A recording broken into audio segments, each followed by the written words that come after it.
Pasemos ahora al libro de Amós. Amós, capítulo 1, versículo 1. Este mensaje fue dado a Amós, un pastor de ovejas de la ciudad de Tecoa, en Judá. Él recibió el mensaje por medio de visiones. 2 años antes del terremoto, cuando Uzías era rey de Judá y Jeroboam II, hijo de Joás, era rey de Israel. Ahora bien, la mayoría de estos profetas de casi todos estos libros proféticos sabemos exactamente cuándo profetizaron, excepto Joel. Si recuerdan el primer día cuando les di una lista de las fechas de todos los profetas, si fuiste observador, probablemente descubriste que faltaba Joel. Bueno, eso es porque no sabemos por la profecía de Joel cuándo él profetizó. Algunos dicen que pudo haber estado profetizando al mismo tiempo que Eliseo. No lo sé. Es difícil de decir. No podemos predecirlo. Pero todas estas otras personas profetizaron y nos dijeron el tiempo en que lo hicieron. Y Amós fue el primero de todos estos profetas que predicaron a Israel. Hay 16 libros proféticos desde Isaías hasta Malaquías. Y uno de esos libros, Jonás, no predicó a Israel, sino a Nínive. Y Jonás no es esencialmente un libro de profecía, es un libro de historia. Jonás vivió inmediatamente después de Eliseo, pero Amós fue el primero de todos estos otros 15 libros de profecía. Y él predicó a Israel, el reino del norte. Él fue el primero de los profetas. Todos los demás vinieron después de él. Y tuvo estos grandes ejemplos como Elías y Eliseo antes que él, aunque nunca conoció a ninguno de ellos personalmente. Elías y Eliseo no dejaron ninguna profecía escrita, así que podemos decir que Amós fue la primera persona que puso por escrito una profecía. Mantén eso en mente. Y él no era un profeta profesional. Él era un pastor al igual que los primeros apóstoles. Eran pescadores y recaudadores de impuestos. Así también como Eliseo. Él era agricultor. Y Amós era un hombre que cuidaba ganado, ovejas y cultivaba higos. Déjame mostrarte un versículo en Amós capítulo 7, versículos 14 y 15. Amós contestó a otro sacerdote diciendo: no soy profeta profesional, ni fui entrenado para hacerlo. No soy más que un pastor de ovejas y cultivador de las higueras sicomoros. Sin embargo, el Señor me llamó y me apartó de mi rebaño y me dijo: ve y profetiza a mi pueblo en Israel. Porque eligió Dios a Amós para ser la primera persona en escribir un mensaje profético. Él debió haberlo observado así como observa a todas las personas, para ver si este hombre, que es solo un pastor ordinario, que no es un erudito, tampoco un sacerdote, pero él ve que es muy fiel en lo que hace, es temeroso de Dios, va al templo, busca temer a Dios, es amable con la gente pobre y vive piadosamente. Y Dios tenía sus ojos puestos en él y lo alentó y le habló a su corazón. Y un día lo escogió y le dijo: vas a ser mi siervo. ¿Sabías que Dios te está observando? Podemos recibir mucho entrenamiento y tratar de servir a Dios de esa manera, pero esto es diferente. Aquí es donde somos fieles en nuestra vida diaria, humillándonos ante Dios, escuchándole, estudiando las escrituras, esperando en Él y siendo fieles por años. Quizás Amós fue fiel durante 25 años, no lo sé. Sé que Jesús fue fiel durante 30 años en Nazaret, antes de ser llamado a predicar. Él fue fiel, Amós fue fiel, y tú puedes ser fiel en las pequeñas cosas, preguntándote si algo va a pasar. Y un día Dios te escogerá y te dirá: está bien, vas a ser mi siervo. Así que Dios llama a los que son fieles en su trabajo secular. Él hizo eso antes que Cristo viniera. Jesús mismo llamó a su servicio a las personas que eran fieles en su trabajo secular. Y una frase que nunca aparece en el libro de Amós es la frase el Dios de Israel o el Santo de Israel. Este tipo de frases nunca aparece en el libro de Amós, porque él era muy grande de corazón y veía a Dios como el Dios de todas las naciones, no solo como el Dios de Israel, aunque él profetizara a Israel. Y veamos lo que el Señor dice en Amós capítulo 9, versículo 7. Es un versículo muy interesante en el primer libro de los profetas en ese tiempo. Amós 9, versículo 7. Israelitas, ¿son ustedes más importantes para mí que los etíopes? Pregunta el Señor. Saqué a Israel de Egipto, eso es cierto, pero ¿no he hecho lo mismo por otras naciones? Saqué a los filisteos de Creta y dejé salir a los arameos, es decir, a los sirios de Kir. Los saqué a ustedes de Egipto. ¿Cuál es la diferencia entre ustedes y ellos? Esa fue la visión de Amós. Él era un hombre del nuevo pacto que creía que Dios reuniría a los gentiles tanto como a los judíos y hacer de ellos un solo cuerpo. Es interesante ver cómo a pesar de que estas personas estaban en Israel, tenían un gran corazón para todo el pueblo de Dios. No eran cerrados como los otros israelitas que se creían el único pueblo. ¿Has visto a algunos cristianos así? Están en alguna denominación y dicen, nuestra denominación es la única que Dios ha aceptado. Dios no ha aceptado a nadie más. Si quieres estar con Dios, tienes que estar con nosotros. También había gente así en Israel. No los profetas, porque ellos tenían un gran corazón. Un verdadero siervo de Dios tendrá un gran corazón que acepta el pueblo de Dios en todas las denominaciones, pero a aquellos que aman al Señor. Él se da cuenta de que Babilonia está en un sistema. Babilonia no es esta iglesia o aquella iglesia. Es un sistema mundial que se puede encontrar en tu corazón y puedes sentarte en la mejor iglesia del mundo y ser parte de Babilonia.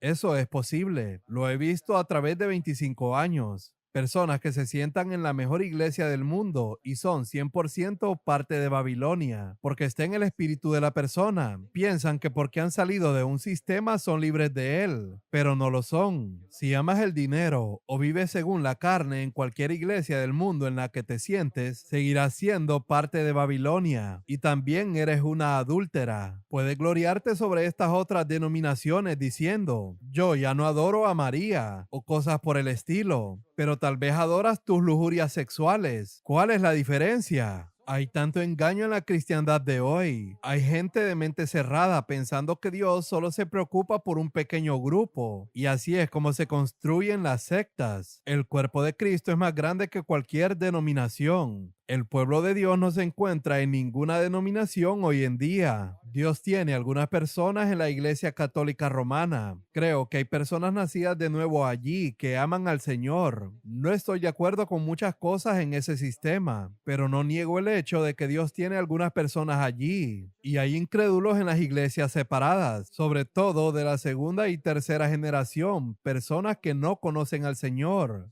Así que debemos ver algo de la visión de Amós. Dios castiga a todas las naciones y reúne a las personas de todas las naciones. Y cuando miras los ejemplos de Amós, sus ejemplos en todo el libro provienen de su vida de pastor. Habla de un carro de bueyes lleno de gavillas de maíz. Habla de un pastor tratando de rescatar trozos de un cordero de la boca de un león. Habla de orugas, sobre cómo arar los campos y de las langostas, de las estrellas, mostrando que él estaba sentado observando la grandeza de Dios. Y Dios le da una palabra donde pronuncia juicio sobre los ricos y especialmente a las esposas de los ricos que vivían en tanto lujo en aquellos días.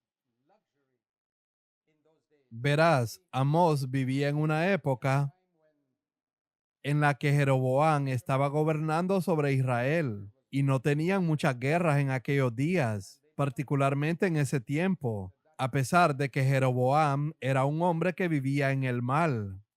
Y como Israel no tenía muchos enemigos, lo que ocurrió fue que expandió sus fronteras y la gente se dedicó a un montón de negocios.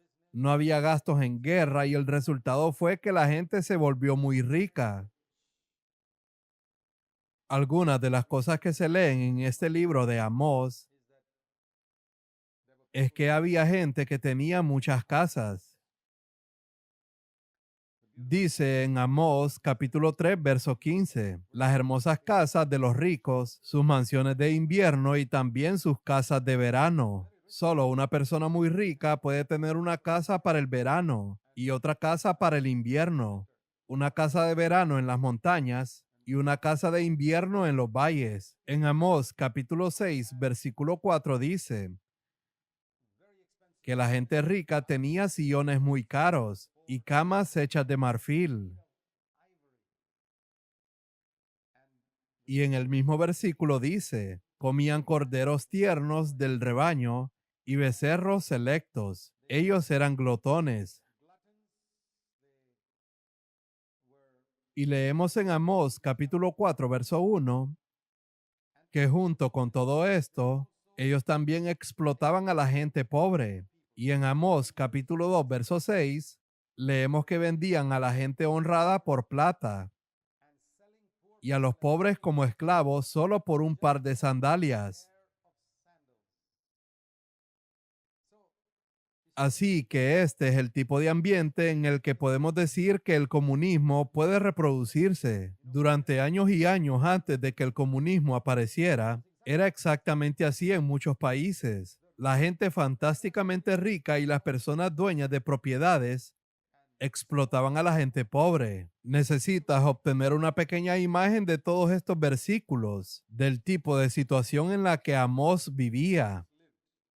Por ejemplo, en Amós capítulo 8, versículo 5, lees que la gente estaba ansiosa de que terminara el día de reposo para poder dedicarse a los negocios. Ellos solo pensaban en los negocios y en el dinero. Tan pronto como acababa el día de reposo decían, déjame ir a continuar con mi negocio. Las esposas de los ricos que leíste en Amós capítulo 4 versículo 1 se les llama vacas gordas, que viven en Samaria, porque oprimían a los pobres y siempre pedían a sus esposos otra bebida. Este es el tipo de situación en la que vivían. ¿Y qué pasa con los gobernantes entre el pueblo de Dios? Leemos en Amós capítulo 6 verso 1 que los gobernantes y los líderes vivían en medio de lujos y pensando que estaban seguros. Al mismo tiempo, ellos tenían mucha religión. Leemos, por ejemplo, en Amós capítulo 4 verso 4 acerca de sus sacrificios en Betel y Gilgal.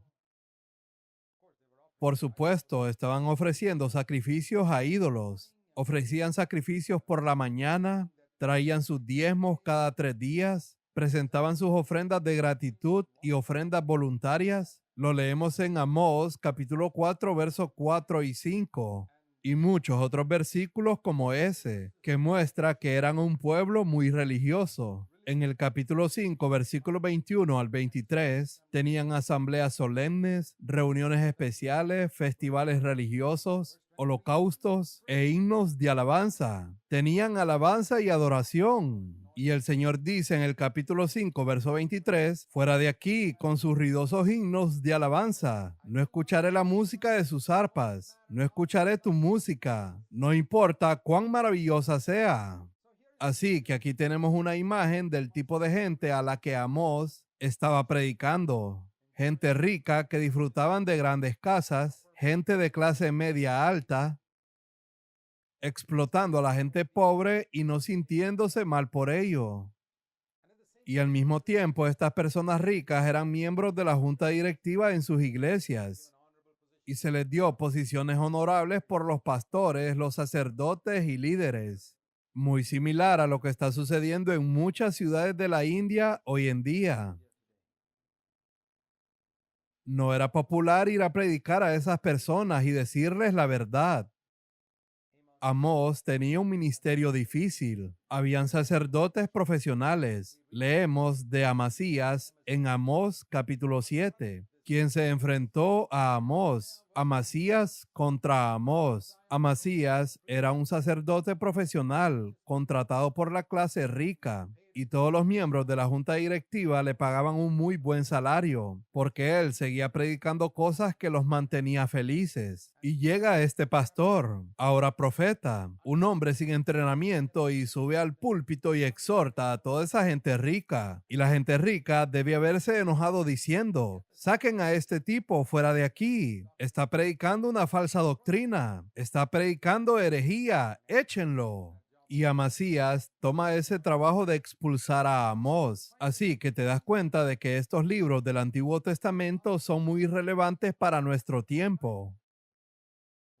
Cuando leemos todos estos versículos, está todo aquí. Si lees cuidadosamente, todo está aquí. ¿Y qué es lo que él predica? En el capítulo 1 y 2, él está hablando del juicio sobre varias naciones. Y luego en los capítulos 3 al 6, él le da a Israel las razones por las que están siendo juzgados. Y luego, como todos los profetas, en los últimos 3 capítulos, él da una profecía de restauración después del juicio. Ahora, primero que todo, él predica en el capítulo 1 y pronuncia juicio en el versículo 3 sobre Damasco, en el versículo 6 sobre Gaza, en el versículo 9 sobre Tiro, en el versículo 11 sobre Edom, en el versículo 13 sobre Amón y en el capítulo 2, versículo 1 sobre Moab.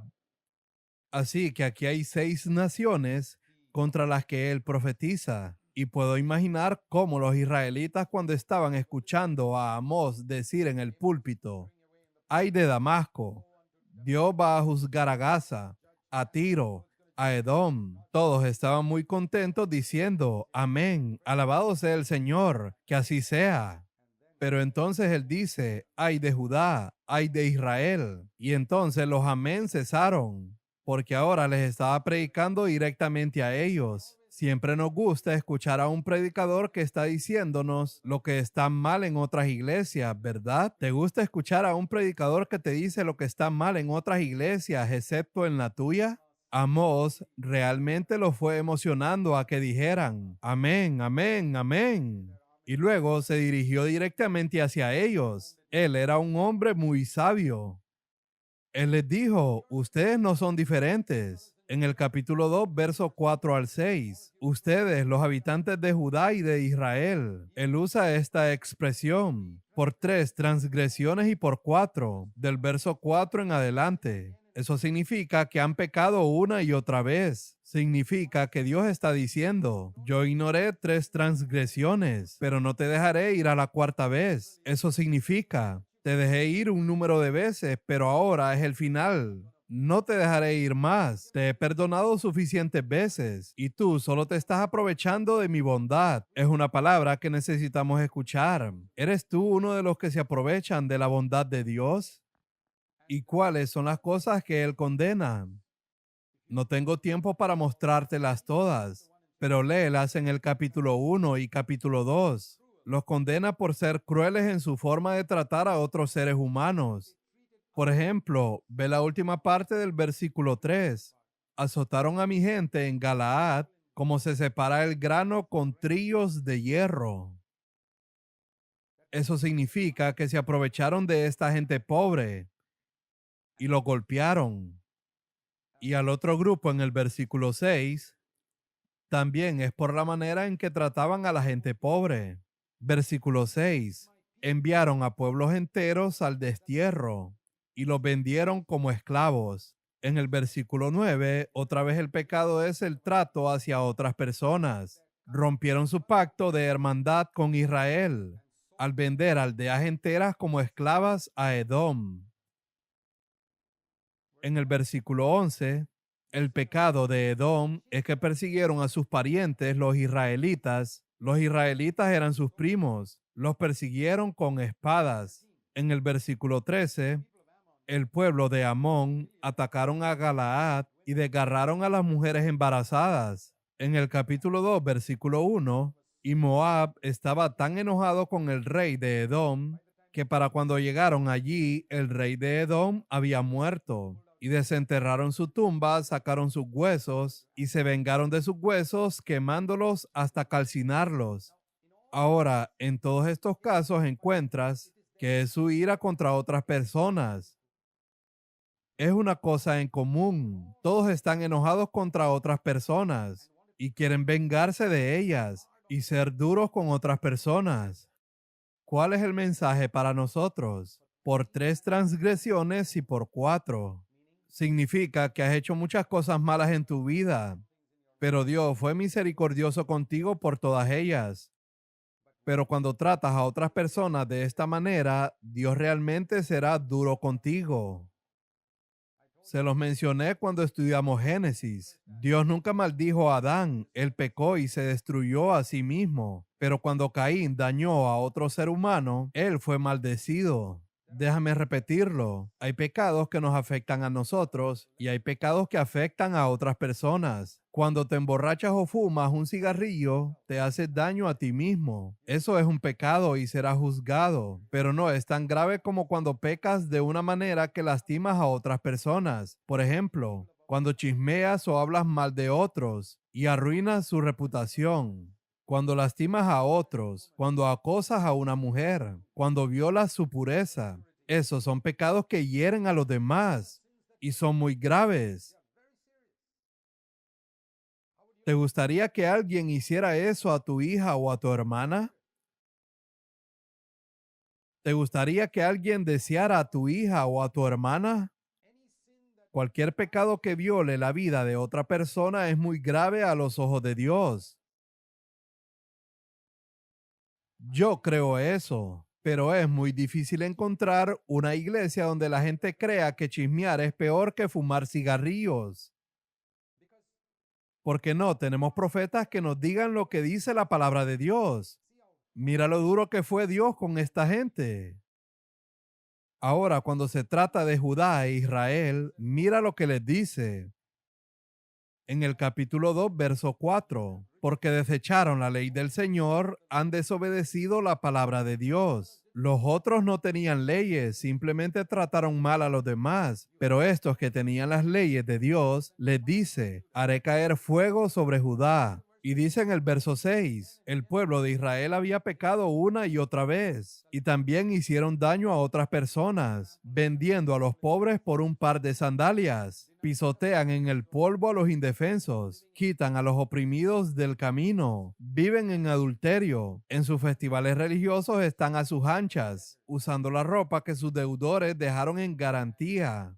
En la casa de sus dioses beben vino comprado con dinero de multas injustas. Es como la gente que ha dejado de pagar el impuesto sobre la renta y dan ese dinero a la obra de Dios.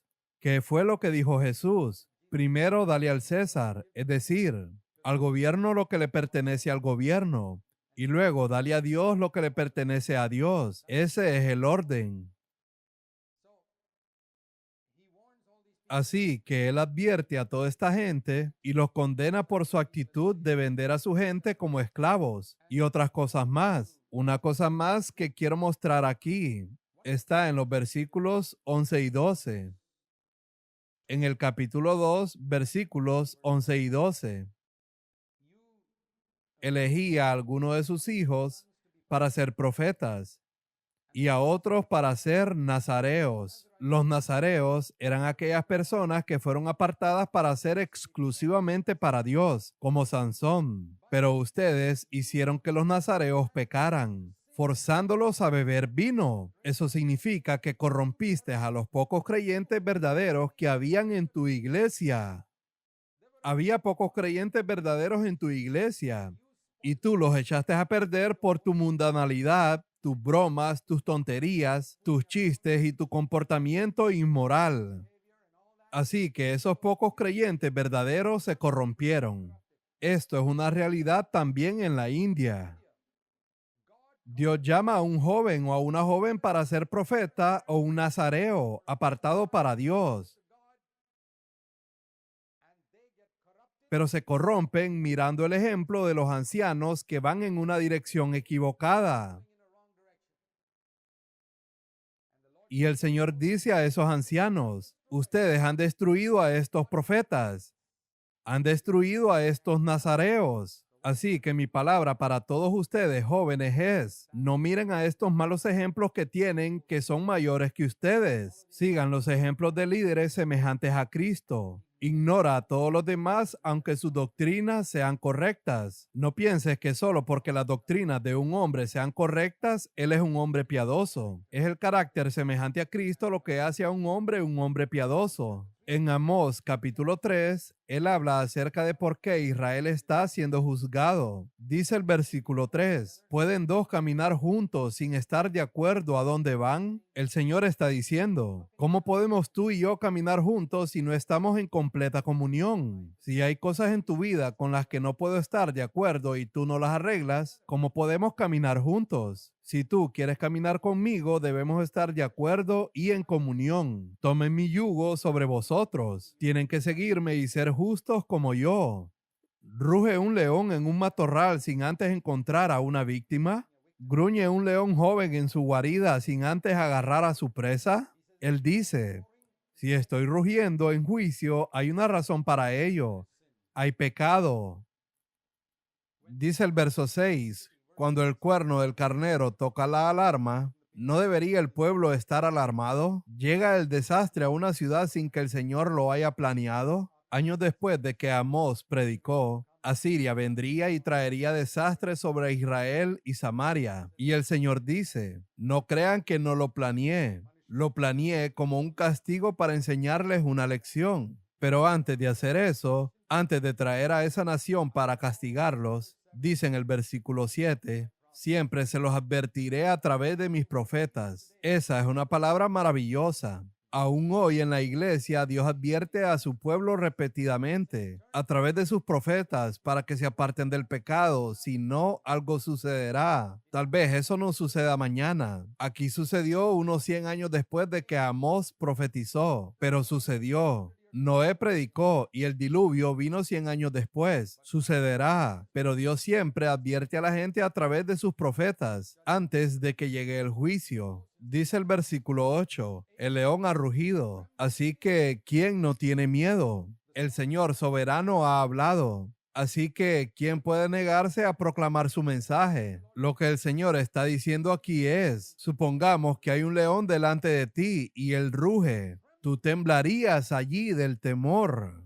Pero el Señor dice, estoy hablando, ¿y tú no estás temblando? Estoy hablando de la impureza de tus pensamientos, la codicia en tus ojos, tu injusticia en tus tratos financieros, tu adoración a otras cosas que no soy yo, y tienes más miedo de un león que yo he creado que de mí rugiendo y hablando en el púlpito. Tú dices, oh, ese solo es Amós, él es solo un simple pastor. Bueno, él puede haber sido un simple pastor, pero él era un profeta de Dios.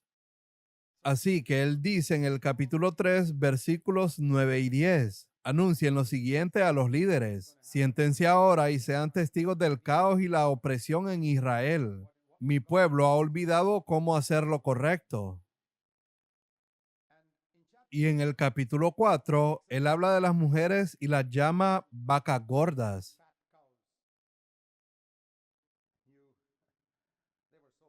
Eran tan gordas porque comían y bebían mucho.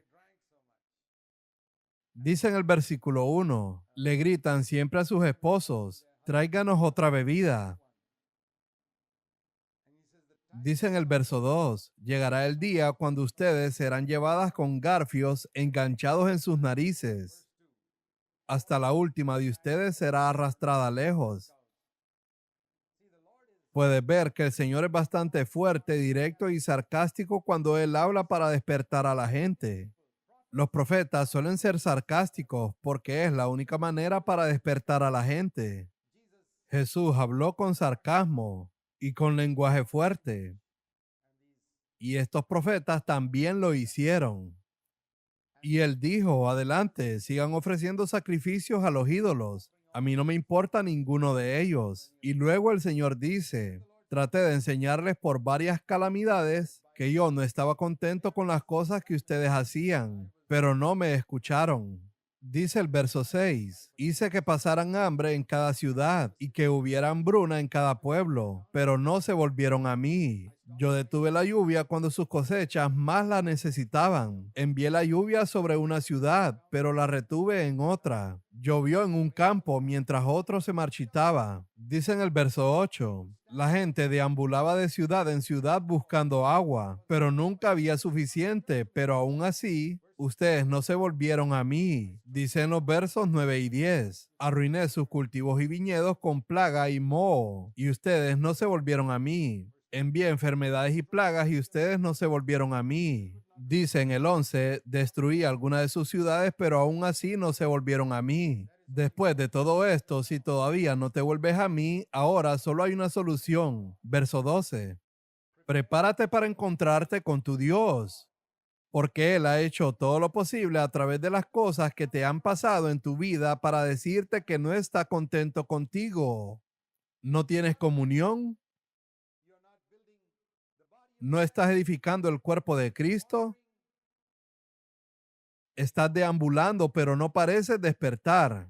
Bien, entonces prepárate para encontrarte con tu Dios, porque Él viene en juicio. Ahora en el capítulo 5, versículo 5, Él dice, no adoren en los altares paganos en Betel, Gilgal ni en Berseba. Estos son lugares donde Dios trabajó en el pasado. En Betel, Dios se reunió con Jacob. Berseba fue otro lugar donde se reunió con Jacob. Y Gilgal fue el lugar donde Josué circuncidó a la gente después de pasar el Jordán. Lugares donde Dios se reunió con la gente en el pasado y les habló. Él dice, no vivas en el pasado. No digas, oh, el hombre que fundó nuestra iglesia hace 200 años era un hombre piadoso. Algunas de estas personas piadosas que fundaron iglesias hace 200 o 300 años, si vinieran hoy a la tierra y se unirían a las iglesias que fundaron, irían a otro lugar porque esas iglesias se han apartado de la verdad. Entonces lo que él está diciendo es, no miren hacia atrás al pasado, miren donde Dios está ahora, donde se mueve Dios ahora. Eso es lo que necesitamos ver.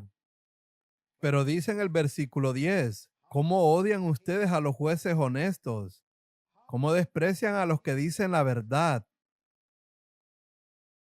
Dice en el verso 11, pisotean a los pobres, robándoles el grano con impuestos y rentas injustas. Cuando un creyente alquila su casa a alguien, particularmente si la otra persona es muy pobre, Dios está muy interesado en ver cuánto le va a cobrar de alquiler a ese hombre. ¿Tú crees eso? Dios está interesado en ver si un creyente está explotando a otro creyente. Pequeñas cosas como esta. Y Amós dice, yo sé que a ustedes no les gusta que alguien les diga la verdad, pero esta es la verdad. Si hacen todo esto, un día Dios los castigará y les quitará estas buenas casas en las que están viviendo. Dice en el verso 12, pues yo conozco la enorme cantidad de sus pecados. Ustedes oprimen a los buenos al aceptar sobornos y privan al pobre de la injusticia en los tribunales. Se ve que este era un tiempo malo. Así que dice en el verso 14, hagan lo bueno y huyan del mal para que vivan. Ahora vayamos al capítulo 6, versículo 1. ¿Qué aflicción les espera a ustedes que están a sus anchas en medio de sus lujos y a ustedes que se sienten seguros? En los versículos del 4 al 6 se habla de su vida de lujo, comiendo corderos tiernos y cantando un montón de canciones al son del arpa. Y se creen músicos tan magníficos como David. El Señor es bastante sarcástico ahí. Así que ustedes piensan que pueden tocar música como el rey David. Él tenía un buen corazón. Y ustedes solo tienen música y tocan los instrumentos. Eso es todo. Beben vino en tazones llenos y se perfuman con lociones fragantes. Y no les importa que la iglesia esté en un estado tan patético. Solo está feliz de que todo vaya bien en tu casa. Tienes música, tienes tu bonita casa y buena comida, pero ¿cuántos de ustedes están preocupados por el estado de la nación? En el caso ahora de nosotros es la condición de la iglesia. La ruina de José, así es como se llama. ¿No se lamentan por la ruina de José? José es una palabra que representa a Israel y no se preocupan por eso. El Señor dice en el verso 8: desprecio la arrogancia y la falsa gloria de Israel y odio sus casas hermosas. ¿Crees que Dios odia las casas hermosas? Él las odia. Si tal persona no se preocupa de que la iglesia deba ser hermosa, no me refiero al edificio físico de la iglesia, estoy hablando de la gente. Si la persona no se preocupa por la santidad en la iglesia, por muy hermosa que sea la casa que construya, Dios dice: odio tu hermosa casa. Ahora llegamos a visiones de juicio y promesas de restauración.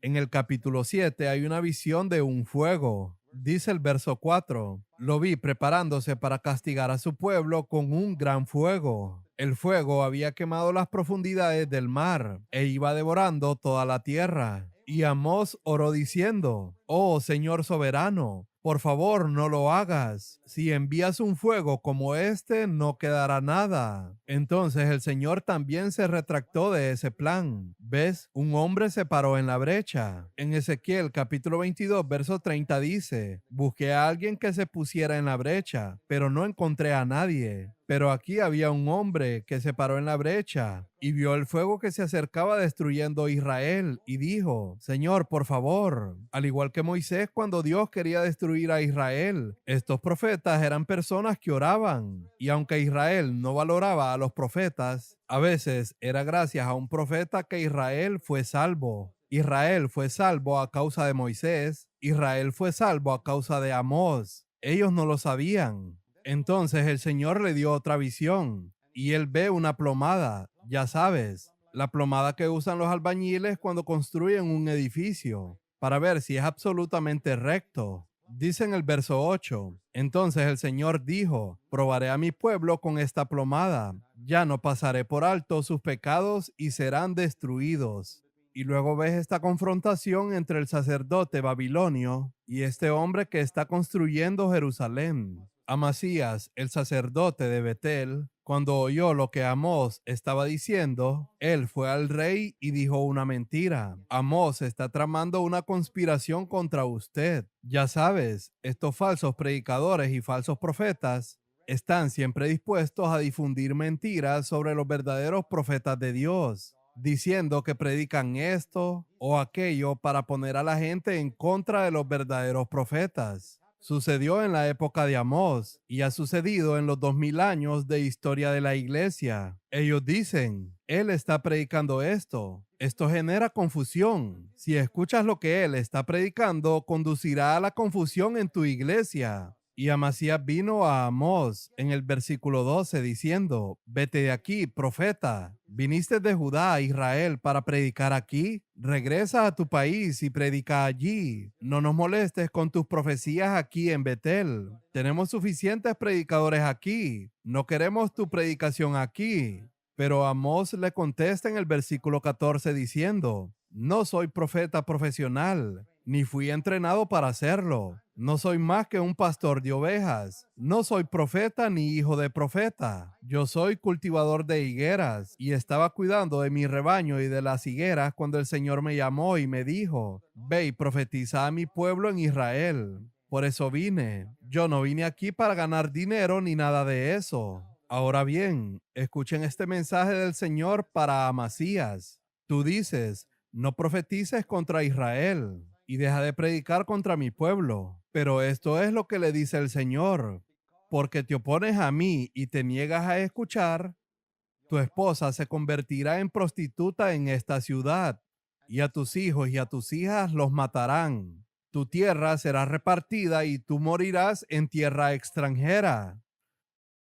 Es peligroso luchar contra los profetas de Dios. Entonces el Señor le dio otra visión de una fruta madura y le preguntó: ¿qué es lo que ves? Una cesta repleta de frutas maduras. Y el Señor le dijo: Al igual que esta fruta, Israel está maduro para el castigo. Y luego leemos en los versículos 11 y 12 que va a haber una hambruna de la palabra del Señor en los últimos días.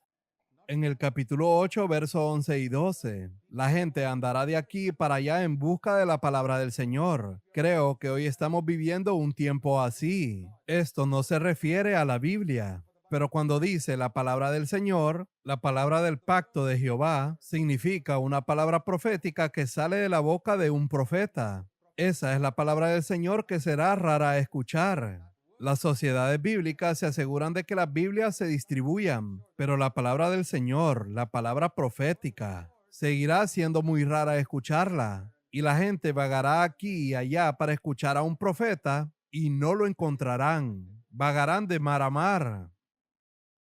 En aquel día, las jóvenes hermosas y los muchachos fuertes se desmayarán, sedientos por la palabra del Señor.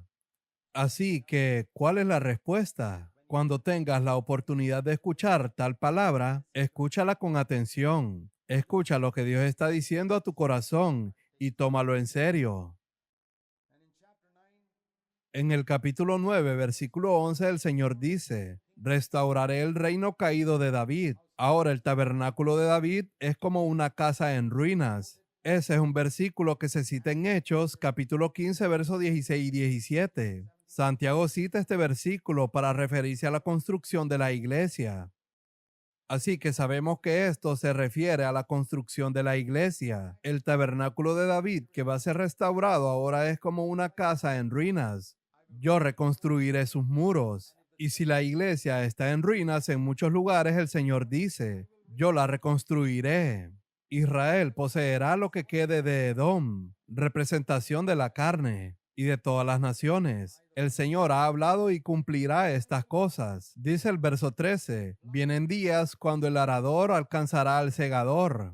¿Qué significa eso? Hemos sembrado muchas cosas malas en el pasado y estamos cosechando y cosechando. Pero el Señor dice, vendrá el tiempo cuando el arador superará al segador. Eso significa que las cosas nuevas que estás sembrando en tu vida después de que te has convertido y has decidido ser un creyente verdadero, eliminarán las cosas que estás cosechando de tu vida antigua. Esto supera eso. Los pensamientos sucios que plagan tu mente porque has leído y has visto mucha pornografía en el pasado y que te causan muchos sueños sucios. Poco a poco la cosecha de eso será reemplazada por lo que vas a cosechar ahora, que está llenando tu mente con la palabra de Dios. Y esos sueños sucios se volverán cada vez menos frecuentes y poco a poco desaparecerán.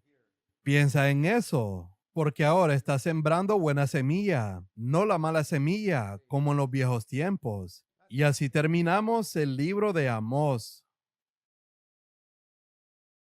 Ahora vamos al libro de Abdías. Tiene un solo capítulo, así que también vamos a mirarlo. Abdías fue un hombre que predicó durante el mismo periodo de Jeremías. ¿Y alguna vez te has preguntado por qué Abdías solo escribió un pequeño capítulo de 21 versículos muy cortos y en solo una página? Pensé en eso y obtuve una respuesta. Si hubieras ido a Abdías y le hubieras preguntado, bueno, Abdías, ¿por qué escribiste una profecía tan pequeña de una página?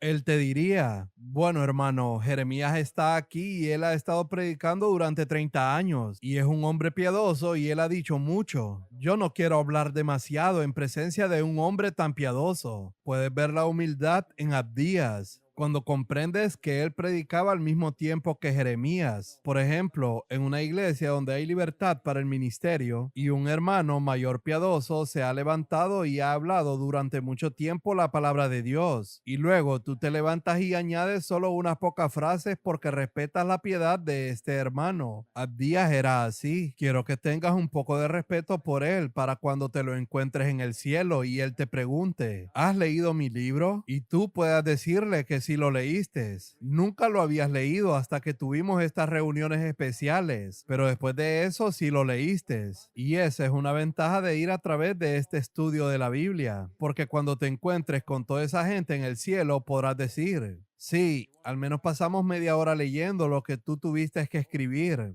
Muy bien, Abdías está hablando del juicio de Edom. Edom representa a la carne. Y esta es una imagen de la destrucción de la carne. Y habla aquí en el versículo 3 sobre su orgullo. Has sido engañada por tu propio orgullo, porque vives en una fortaleza de piedra y haces tu morada en lo alto. Dice el verso 4, pero aunque te remontes tan alto como las águilas y construyas tu nido entre las estrellas, verás, la carne trata de exaltarse a sí misma como un águila y piensa que tiene una seguridad como el nido de un águila allá arriba. Pero Dios dice, voy a derribarlo todo. Es una profecía de la destrucción de la carne y alabamos a Dios que la carne que tenemos va a ser destruida completamente por el Espíritu Santo. Y en el versículo 7 el Señor dice que va a usar las mismas cosas en las que Edom confiaba para destruirlo. Dice el verso 5, si vinieran ladrones en la noche y te robaran, no se llevarían todo.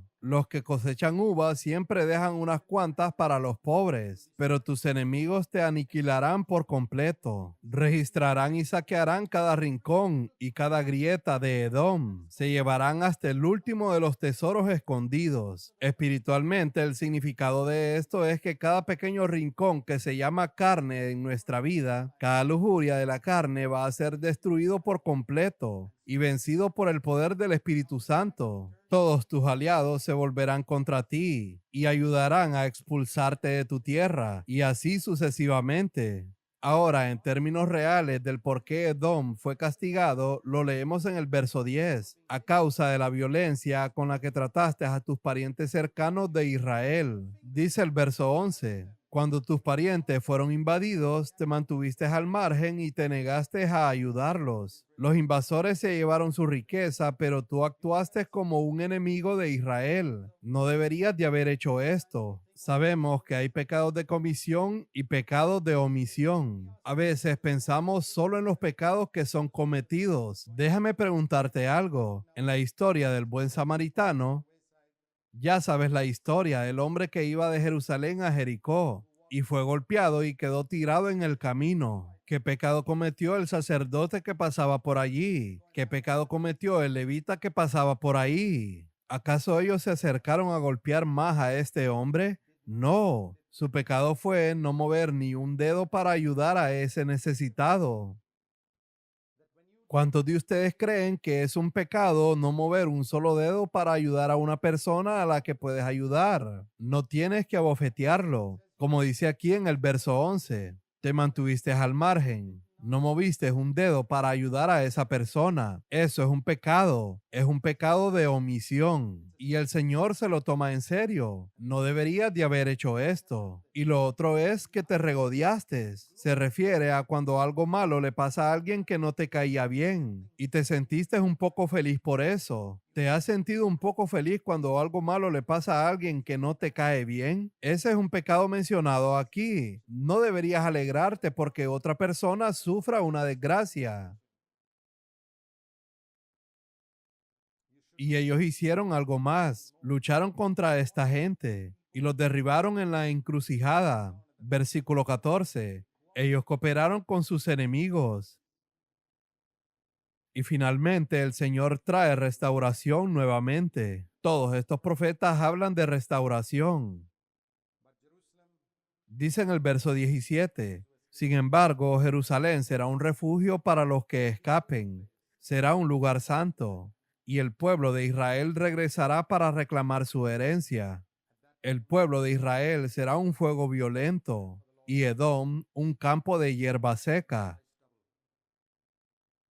Y en los versículos 20 y 21, los desterrados de Israel volverán a su tierra. Los que hayan sido rescatados subirán al monte de Sión en Jerusalén para gobernar sobre las montañas de Edom, y el Señor mismo será rey. Hoy Dios nos ha llamado para ser esos libertadores que van y proclaman a la gente, he aquí tu rey, invita a su pueblo a regresar. Quiero mostrarles un versículo más antes de cerrar, aquí mismo en los versículos 3 y 4. El orgullo de tu corazón te ha engañado, porque es que muchos creyentes son engañados. ¿Cuál es la razón para el engaño? Aquí está la respuesta. El orgullo. Cuando estamos orgullosos, nos abrimos al engaño espiritual, porque el orgullo es la naturaleza misma de Satanás, el engañador. El momento en que nos volvemos orgullosos de algo, tal vez estás orgulloso de tu buena apariencia, de tu inteligencia, de tu espiritualidad, de tus conocimientos bíblicos o de cualquier otra cosa. Desde el momento en que tienes orgullo de cualquier tipo, inmediatamente el diablo te toma de la mano y te dice: maravilloso, ahora tú y yo estamos en comunión. Cualquier tipo de orgullo. No hay ni un poco de orgullo en Jesucristo. Él fue el hombre más humilde que caminó sobre la tierra. En el momento en que te humillas, estás en comunión con Jesús. Y Jesús dice: tú y yo ahora estamos en comunión. Es algo muy peligroso ser orgulloso. Yo diría que el orgullo es más peligroso que el adulterio, porque el adulterio es un pecado que es evidente, y los pecados que son evidentes no son tan graves como los pecados que no son evidentes, como el orgullo. Abdías está predicando contra el orgullo. Aquí menciona al águila que vive en su nido en las alturas y te sientes seguro, te crees tan grande y por eso te engañas. Aprendamos la lección de esta única página que este hombre escribió, esta breve exhortación. Y vayamos como libertadores, como dice en el versículo 21, a proclamar que Jesús es Rey. Y al menos levantemos nuestros dedos o nuestras manos para ayudar a otros que están en necesidad. Y si hacemos eso, Abdías no habría escrito esta página en vano. Oremos.